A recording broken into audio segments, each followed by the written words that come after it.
Hello,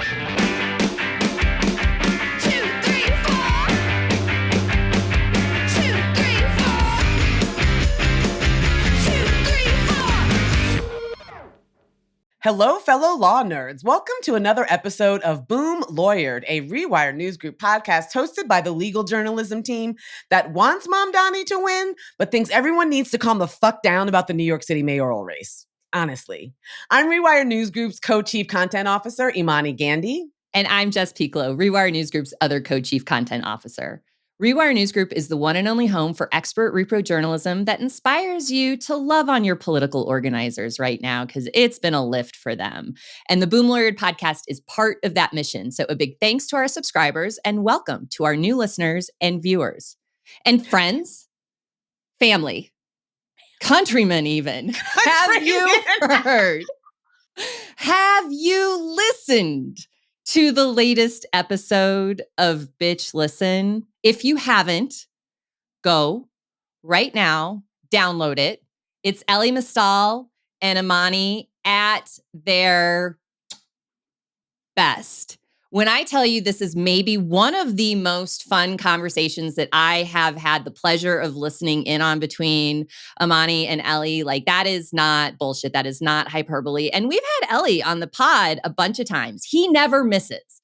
But this episode in particular, for the season that we're in, the zeitgeist, if you will, everyone, go download it. Listen, we'll wait. Yeah. Actually, no, we probably shouldn't wait. Yeah, let's move on. But yeah, he does not pull any punches in this episode. And and how often do you get to see two Black people sitting around talking about constitutional law? Not that often. So you might want to go check it out.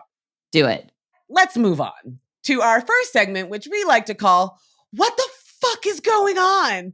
Literally, what the fuck is going on? Jess. I don't know. I got nothing. I got no answers, Imani. I got something. So over the weekend, it was Halloween. And I hope everyone had fun, dressed up, handed out candy, maybe found some solace at the bottom of a bunch of Snickers bars wrappers like I did.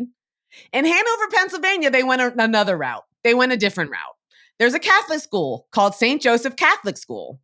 And they held a Halloween parade that featured, and I'm going to break and hold so you can prepare yourself for what I'm about to say. That featured the Auschwitz Gate. I mean, the gate, the big ironworks gate. It says Arbeit macht frei, which translates to work makes you free. Famously in ironworks, like if you haven't seen pictures of it or you've never been there, you may have seen that one X-Men movie that had the origin story of Magneto. Yes. And, right? And he's standing crying, little boy standing crying in front of this gate that says Arbeit macht frei. That's the gate that someone made for this Halloween parade. Okay. Yeah.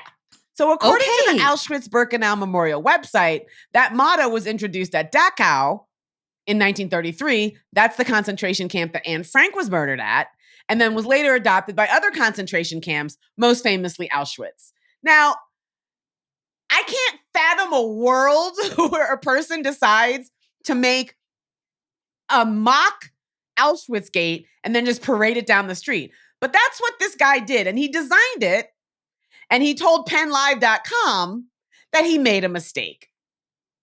Whoops. I don't know how you accidentally make an Auschwitz gate. I don't know how many people had to see this Auschwitz gate. None of them stopped and said, wait a minute, this is probably a really bad idea. But it happened. And I have to say, there seems to be a lot of whoopsie Nazi shit going around lately, right? It really does. It's like, whoopsie, I made the Auschwitz gate for Halloween by accident. Whoopsie, I'm running for Senate, and it turns out I have a Nazi tattoo, right? That populist candidate who's trying to take Susan Collins' seat in Maine had a Nazi tattoo. The skull and crossbone, Totenkopf, that was on the SS helmets. He just had it on his chest. And then he was like, I didn't know.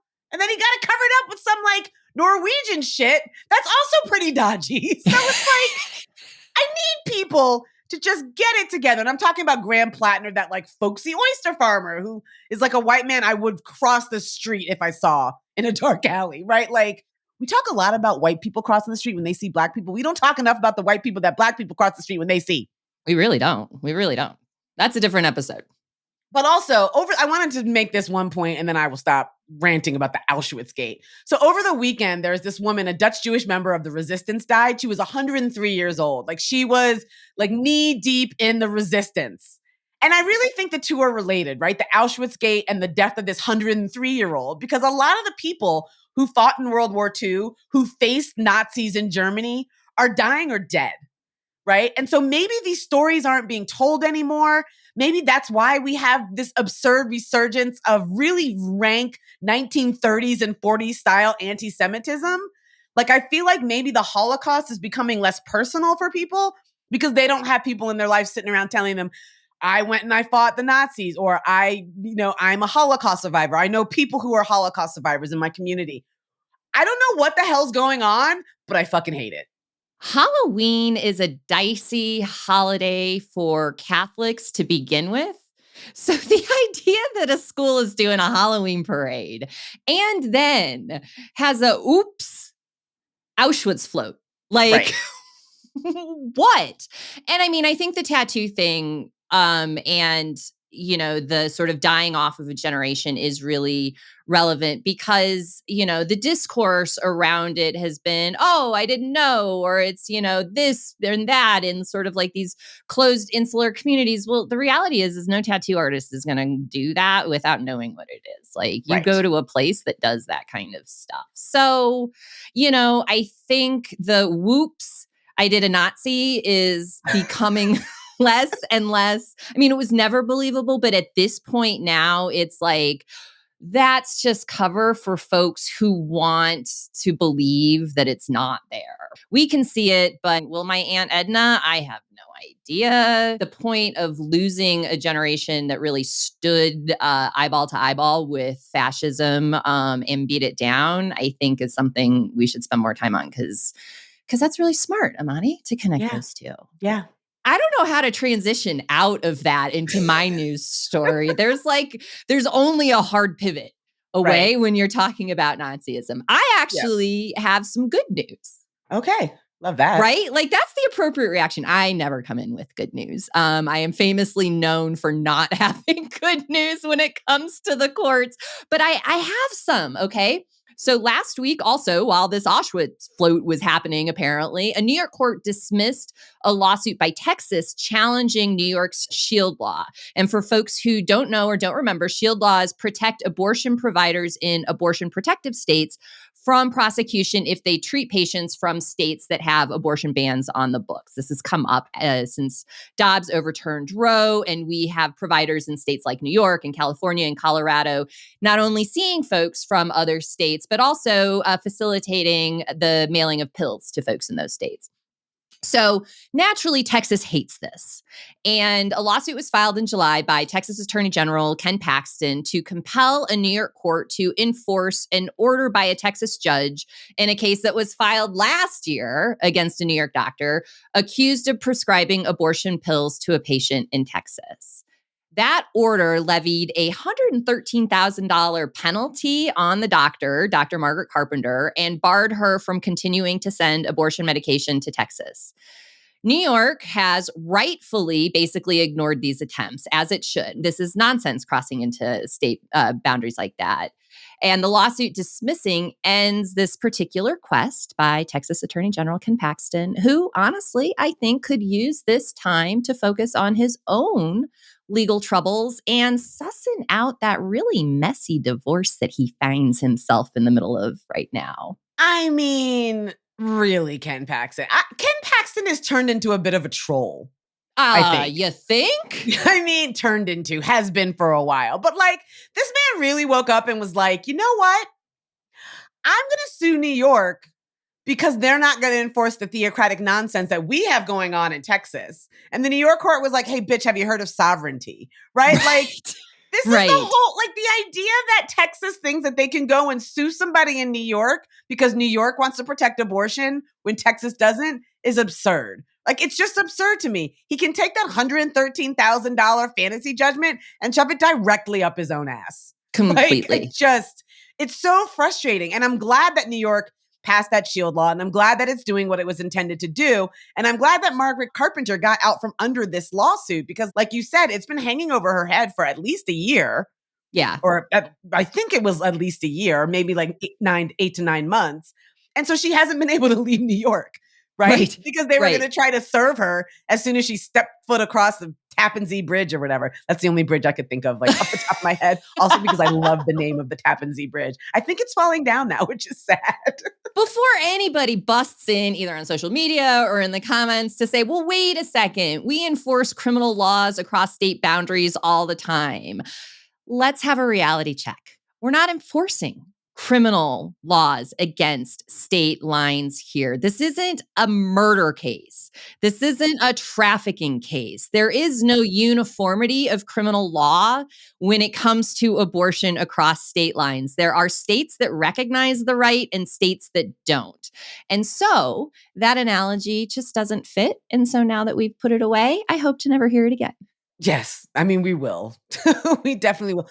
But also, I'd have another point to raise about Ken Paxton's trolliness. Did you hear about how he said that if Mamdani wins this mayoral election, that I really shouldn't even be talking about because I think everyone needs to calm the fuck down about it. But he said that if Mamdani wins, that he's going to impose a 100% tariff on any Texan who moves to New York. Like he said that on Twitter or, x.com. Oh, what are we doing? What are we doing, Ken? Like, get it together, man. Oh, Jesus. My God bless. So, yeah, some good, some bad in the what the fuck is going on. Some Nazis, some abortion, you know what I mean? Some good, some bad. Oy vey. So the Facts of Life. Now I have the Facts of Life theme song going through my head. You take the Nazis, you take the abortion, you take the shield laws, and there you have the Facts of Life. Was a phenomenal sitcom for all you youngins out there. Go look it up. Yeah, look, our pop culture references are for people who are like 45 years and older, and it's going to stay that way, America. Yes. All right. Moving on to our next segment. So we have talked a lot on this podcast about how the conservative legal movement scaffolds its policy achievements in the courts. That means a conscious construction of a specific narrative. Usually that conservative Christians are systematically persecuted in this country by such things as civil rights protections and laws that recognize multicultural and multi-faith perspectives in public spaces. And because we're in this deconstruction era, everything the conservative legal movement is trying to build up with policy is in reality a tearing down of decades of progress towards greater equality in this country. So the target we're going to focus on for this episode is public education and specifically the push to create public religious schools. Hold up. Yeah? I think we may have made a mistake here because we already did this. Remember? Last term, we did this. We did this case. The public funding of religious schools, St. Isidore's. Remember that? Oh, I sure do. We should probably do a TLDR for our listeners and new subscribers, though. So St. Isidore of Seville Catholic Virtual School versus Drummond is the name of the case out of Oklahoma that we talked about, I think it was like January of last year, right? One of Amy Coney Barrett's friends and a bunch of theocrats tried to launch the country's first virtual Catholic charter school. And just a reminder for folks that charter schools are public schools. That's something I think that gets lost in the sauce here. So these folks wanted very clearly a taxpayer-funded religious school, a taxpayer-funded Catholic school. So the fight in St. Isidore's began in 2023. That's when Oklahoma's Charter School Board approved an application by the Archdiocese of Oklahoma City and the Diocese of Tulsa to create this virtual Catholic charter school, St. Isidore of Seville. Named after, and I shit you not, this is true, because I saw this in the script and I was like, Jess, are you making jokes? Like, what's going on here? St. Isidore of Seville, named after the patron saint of the internet. That's a thing. That's true. So this school was intended to be an explicitly religious school that would participate in, quote, the evangelizing mission of the church.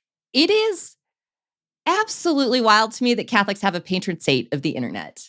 And when did that happen? Like, I feel like patron saints, they were named in like the 12th and 13th century. Who woke up and decided that the internet needed a patron saint?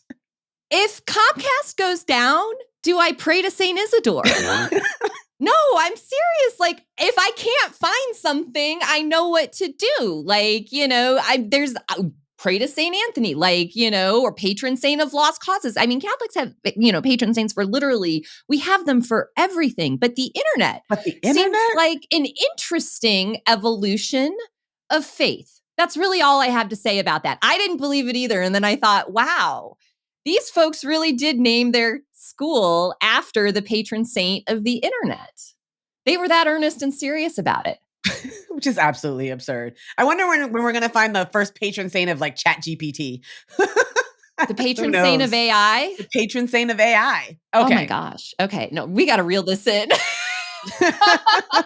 We're already off the rails. So Gettner Drummond, that's the name of Oklahoma's Republican Attorney General. He went to the Oklahoma State Supreme Court and asked it to invalidate the charter school board's contract with St. Isidore. The Republican Attorney General was like, wait a second, we can't do publicly funded religious schools. That's not how this shit works. And the state Supreme Court was like, yeah, bro, that's not how this shit works. And so they granted the Attorney General's request to invalidate the charter of this school, right?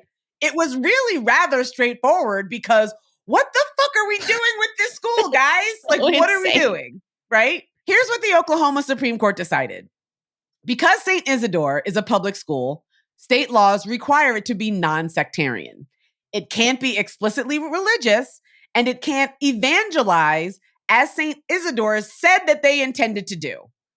That is consistent with both the state, Oklahoma state, and the federal constitution, which both bar the state from, quote, using public money for the establishment of a religious institution.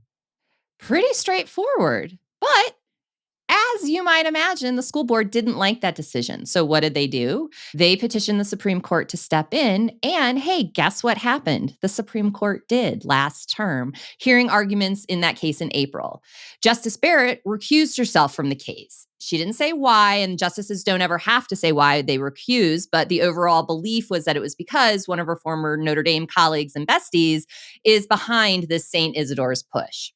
Well, Barrett recusing herself from the case was likely the reason the court split 4-4, ultimately upholding the Oklahoma Supreme Court decision and blocking St. Isidore's from successfully launching in Oklahoma.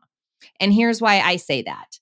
Since 2017, the justices have uniformly sided with parents and religious institutions in 3 challenges to state policies that had barred them from getting secular education-related funds. 3 cases. First, we have Trinity Lutheran, when the court ruled that Missouri violated the Constitution when it barred a church preschool from state-run programs that recycled old tires and used that materials to resurface school playgrounds. That was the first instance, 2017. Then in 2020, the justices ruled in Espinoza versus Montana that Montana couldn't exclude religious schools from a tax credit program used to provide funding for children to attend private but not religious schools. So schools that were private but not religious. And then in 2022, in Carson versus Macon, they invalidated a similar Maine policy. We had a whole conversation with Professor Liz Sepper from University of Texas, right? Mm-hmm. We had a whole conversation during our summer sessions this past summer about the First Amendment and religious freedom. And what's interesting about all of those cases that you mentioned is that each of them chipped away at the protection for religious freedom and also the separation of church and state a little bit, but you can kind of see how and why they did it, right? Because there was always an element of parental choice that sort of, split the baby between the state and the school. But here we're talking about a state that just wants to directly hand money to a religious school, right? So we talked to Liz Sepper about how the Roberts Court has been slowly rewriting the First Amendment and First Amendment jurisprudence and talking about the cases you mentioned, Trinity Lutheran, Espinoza v. Montana, Carson v. Macon. We talked about those in the chipping away. We talked about everything from Hobby Lobby to Mahmoud v. Taylor, right? The LGBTQ book ban. Liz talked to us about how this revision of the First Amendment is really about protecting religious power and not religious pluralism. And by the way, we're supposed to be a country about religious pluralism, but we're now retconning the founding of this country. So now that it was like a Judeo-Christian thing and like all the other religions need to bend the knee like we're in fucking Game of Thrones or something. It's very, very irritating. Right. And clearly nobody from the conservative legal movement is satisfied with the outcome of St. Isidore's, right? That was supposed to be their brass ring. And so that's where Colorado comes in. According to reporting by Ann Shimke and Erica Meltzer at Chalkbeat, Colorado, that's a publication focused on education reporting, Colorado has a brand spanking new public Christian school. It's called the Riverstone Academy. It's a tuition-free public elementary school that, quote, blends strong academics with classical values, hands-on trade-based learning, and a Christian foundation. And this is all according to their website. So, Riverstone Academy opened in August in southern Colorado, just outside city limits in Pueblo. That's a few months after the Supreme Court punted in St. Isidore's with that 4-4 ruling, right? And so Riverstone Academy is just spoiling for a fight, right? They want to have this fight. They want the Supreme Court to take it up and obviously rule in their favor. According to Shimke and Meltzer's reporting, leadership of Riverstone Academy have told the Colorado State Education Department that it would be unconstitutional to deny Riverstone Academy state funding. Point of order. Yeah. Here's a problem. Yeah. Colorado is another state that requires public schools to be non-sectarian. And non-sectarian means not religious. So this move is absolutely part of that larger push to get state funding for conservative Christian schools writ large. Right. And the details around Riverstone Academy are pretty freaking shady. According to the reporting, Riverstone was proposed and launched within months. Normally, it takes more than a year to plan and open a school. And the religious nature of the school was also either absent or muted, according to the reporting. So when asked to respond, leaders for Riverstone Academy said they weren't trying to hide anything, but that the fact that this was going to be a religious school, Imani, just wasn't really relevant to any of the questions presented in its application to the state agency in charge of authorizing new schools. Like, you don't need to know if we're religious or not. Right? So the big difference, though, is unlike St. Isidore's, Riverstone Academy is up and running, although so far without any state money. And now they're basically daring the state of Colorado to deny them cash, knowing they have the votes at SCOTUS to back them up. Setting aside that just the wholesale revision of the First Amendment is just, it's horrific, right? Like it's horrific to anyone who's not a Christian. I just have to say, I need these Christian evangelicals and these conservative law firms to leave Colorado alone. Leave us alone. Just leave us alone. Whether it's Masterpiece Cake Shop, whether it's 303 Creative, they're just coming here. They're taking our jobs. I don't know why I just said that. It just reminded me of South Park. They're taking our jobs. But they're just coming here because they're mad that Colorado is super progressive. Like, we are more progressive than California now. I'm very excited to have, in the last 3 years, moved to the most progressive state in the union. And now everybody's coming for our neck. Hey, guys, get off Colorado's nuts. For real. I mean, even Lauren Boeber's district supported our reproductive freedom amendment here in Colorado, hand over fist. So get out of our state. Get out of our state. Also, Colorado is where libertarianism was born. So I feel like that has something, like it was literally born in Westminster, which is maybe like a 20, 25-minute drive from where you and I live. Yeah. Not together. We don't live together. As the crow flies. As the crow flies. So it's just, honestly, just get out of our nuts. Get out of our nuts. Get off our nuts. Get out of our mountains. Our mountains' majesty. Get out of our amber waves of grain. Just leave us alone. All of that sounded really porny. Get out of our nuts. Get out of our mountains and our amber waves of grain, baby. Oh my God. This is what Trump 2.0 does to a person, and we're not even a year in. Like, we're both manic already, and it's like completely. You have 3 more years of this shit. I can't do it. Oh, buckle up, folks. It's going to be a ride. All right. Our next segment, what's on deck? Let's look ahead. What's going down? Well, Imani, as you may or may not have heard, has been absolutely killing it lately. Just crushing it. And so to that end, she's going to take a well-deserved week off from Boom Lawyer podcast, as she should. While she's out, I am very excited about this. Not that I'm excited that you're out, but I am going to be joined by Skye Perryman, President and CEO of Democracy Forward. And if you don't know Democracy Forward, you should. They are a legal nonprofit organization who is currently successfully suing the bejesus out of the Trump administration. And so we are going to talk about one of the myriad, 450 some odd. No, that's not that many, but they have a lot of lawsuits. They have so many lawsuits. Most recently, to restart some of the SNAP benefit funding. But if you name something where the Trump administration is stepping out of line, and the good folks at Democracy Forward are there to bring them back in, and I am really excited to talk about their work and what they've got going on at the court. So we have that on deck. That's going to be an amazing interview, and I'm sorry I'm going to miss it. We have oral arguments in 2 abortion-adjacent cases at the Supreme Court in December. One of those cases involves a so-called crisis pregnancy center, right, a fake clinic, and its efforts to avoid complying with the subpoena in a state fraud investigation. They're basically turning a fraud investigation to a whole federal case about fucking crisis pregnancy centers. They are. And the audacity of these guys. It's really bizarre. And then the other case involves a Christian preacher who is trying to block the city of Brandon, Mississippi from declaring a local ordinance that bans protests outside a public amphitheater as unconstitutional, right? So he wants to be out on the street talking his Jesus talk. And the city was like, hey, man, you can't do that, right? They're also trying to bar the city from any future enforcement of the ordinance to him and his preaching, right? So this is a case about a Christian preacher who's out in the corner with his sign screaming about the end of times, but it has really clear implications for clinic protesting and clinic protest protections. So that's something to keep an eye on. We're going to cover that for you.